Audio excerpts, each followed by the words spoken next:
Hi everyone, this is 10 and welcome back to the War Table. Today we are not going to talk about war, we're going to talk about farming. Now, my clan recently did a trophy push. And it's the first time that our clan has ever done an official trophy push. We actually required that every member get involved in the trophy push, and we wanted to see how high we could get. We did pretty well.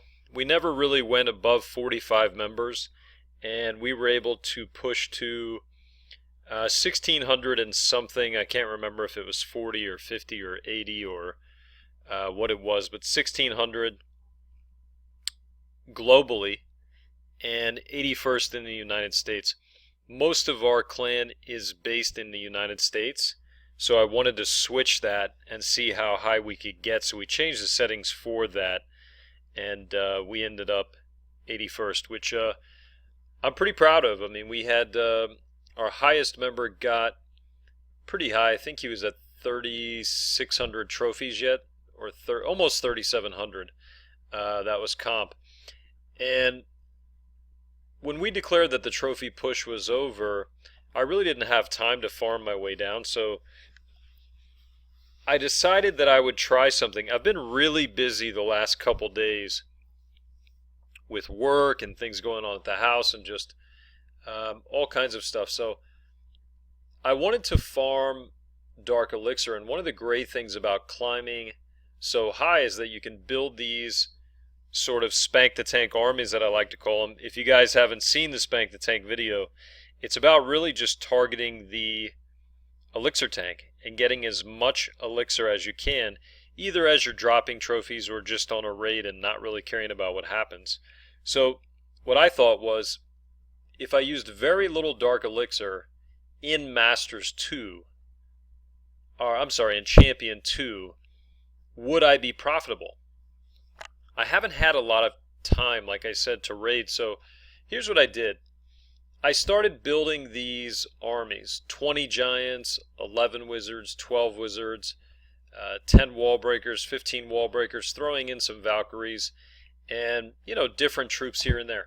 Now, let's start at the bottom, work our way up. Let's just do a quick count. So let's call the 1,500, let's call it 2,000. And I'm not going to count some of the other stuff. So 2,000, 3,000, 4,000, 5,000, 6,000, 11,000, 12,500, 13,500, 15,500. By now we'll call it 16. Let's call this 18,000. On top of that we have 1, 2, 3, 4, 5, 6, 7, 8, 9. We have 10 wins on the screen. That's 1,300 per win. So that's another 13,000. So we're at like 32,000. Now, this has taken 1 day and 7 hours. We know that the pumps do 2,400 a day for each max pump. So we'll call that another 7,200. So this is about 40,000 dark elixir in a day and 7 hours. And here's what's great about it. If you look at my defense log, I did something else. I sat my town hall on the outside because I don't really care about trophies. I'm not trophy pushing. I'm just trying to protect my dark elixir. Oh, that guy. Who's this guy? Malayu Elite. Looks like he tried. Didn't go well. So my point is, I don't care about trophies. There, this guy nailed me. Look, 3,000. That guy stomped my base out. I don't care about trophies. I don't care about climbing. I don't really want to drop too far because I want to stay near Champion 2. So I'm really just building these massive elixir armies. And guys, it is very, very expensive. I mean, I'm barely surviving on my elixir, but I'm really just building these massive elixir armies, and I'm sending in all these giants. I have 3 free spells, a jump and a rage. Now, base selection is very important. I like this type of base because I can use one jump spell and I can get myself to the middle. That's really what you're looking for. You want to be able to only use one jump spell. Now, the reason I'm carrying 3 freeze spells is because the Inferno is really your biggest enemy. And I figure if I can freeze the Infernos long enough, my queen is big enough to be able to shoot up a lot of the base and get me out of trouble if I need her to. And I'm just doing the exact same thing every single time. Nothing special. This second raid for 216, I was in my truck and I hit the screen and I couldn't tell if I dropped a troop or not. I was looking for the little gravestone, and rather than lose the attack, I went ahead and attacked for basically nothing. Look at this one down here, a dead base. 5,174 Dark Elixir, plus 1,300 for the win. That's massive, guys. That's 6,400. That may be the most I've ever won at any point in time. So I'm looking for bases where a single jump spell gets me in the middle. That's really the key. I scatter a few giants, I scatter a few wizards, and I'm just creating the funnel like you would in any war raid, or like you would if you're going for one particular item. If you're trying to get to the town hall, or trying to get to an Inferno, or trying to get to a specific point, you would always funnel. And that's all I'm doing. And it's not brilliant gameplay. I'm not a master at doing this. I'm just dumping all the troops in and using a lot of spells and the hero's abilities right away so I don't get caught watching and lose a hero. And that's it. And I'm just cleaning up. I'm pretty happy with it. And you can see, I'm also grabbing 175,000 elixir. And the win bonus up here is 190,000 for each. So it's pretty profitable. The gold is pretty massive.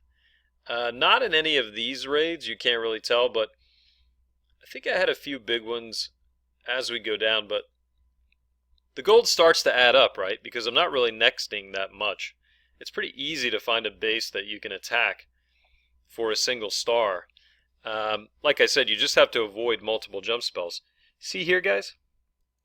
Right there. One jump spell. One single jump spell and I'm into the town hall. And remember, all I have to do is get here. My queen can shoot this thing down, no problem. I also like this because I think it forces you to use weaker troops. And it's not easy to steer anything. And so just watching your wall breakers and using your jump spells and seeing how the troops path and practicing the funnel, I think it's really a good idea for anyone. Look at that. See, I blew it with a king. And the good news is I cleared that lower section.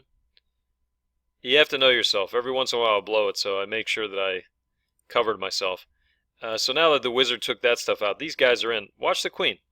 She's going to shoot the town hall from literally 1.7 miles away. She is literally 1.7 miles away from the town hall, and she's taking the town hall down. Let her hit the tank, and that's it. So I wanted to bring this to you guys. I thought it may be something that you could incorporate into your farming strategy. I don't really boost a lot. I have a ton of gems. What I use my gems for, a lot of times I will get the Dark Elixir for my heroes, and then I'll wake my heroes up for war because I just don't want to be left out of war. And I don't want to be trying to attack high bases without my heroes. So these aren't really boost gems. I do boost a lot of my barracks during war, just for the team, or if a guy needs a golem and he's got to attack, I'll gem it. But if you're using this strategy and you want to speed it up, you really don't have to boost everything. You can boost both heroes and your spell factory. And your barracks, you don't have to boost them, because if you boost everything, the barracks are going to be completed before the spell factory. If I boost the heroes and I boost the spell factory and just build my troops in the regular barracks, I was doing a raid about every 40 minutes. So it's about 3,000 Dark Elixir every 40 minutes if you can maintain that. I could not because I had to work. So I wasn't on it feverishly. I was just sort of doing it when I could. So hope this video helped, guys, and thanks everyone who did the push and really enjoyed that, really had fun with it. And I'm going to see how long I can sort of ride this Dark Elixir gravy train out. If you guys have any question about high-level farming, or if you have any questions about farming in general, let me know. We have some monster farmers here. I mean, pretty much everyone in the clan is a really good farmer, I have to say. One thing I will tell you guys about farming for loot bonus, and this is something that I didn't know. I'm sure there's like a silent competition in every clan. I need to use that level 7 lightning. I haven't gotten on board with that yet. I'm behind. There's kind of like a silent competition in every clan, I think, between everyone's gold grab and their elixir escape and all of that. I've gotten 4 million dark elixir, but that's really not the case. It's probably like 5.5 million. And just know that if you are in a competition, some clans have profile competitions. If you are farming in a high league and you're living off of that loot bonus for the win, it does not go towards your stats. So every time I log an attack, and we added up 13,000 in wins here, every time I log in an attack and I win, that 1,300 Dark Elixir does not go towards my stats. So just keep that in mind. If you hang up here and you just farm all day in Snipe Town Halls, let's say in Masters 3, and get the, I think it's 500 oil, and you just do that constantly, your stats will not move. And when you have your level 40 queen, everybody's going to think that you gemmed it, which is fine. Nothing wrong with that. Alright guys, I think that's enough information for this video. I hope you liked it. I hope that this is a viable strategy for some of you out there, and I hope it helps you build a stronger clan, one raid at a time.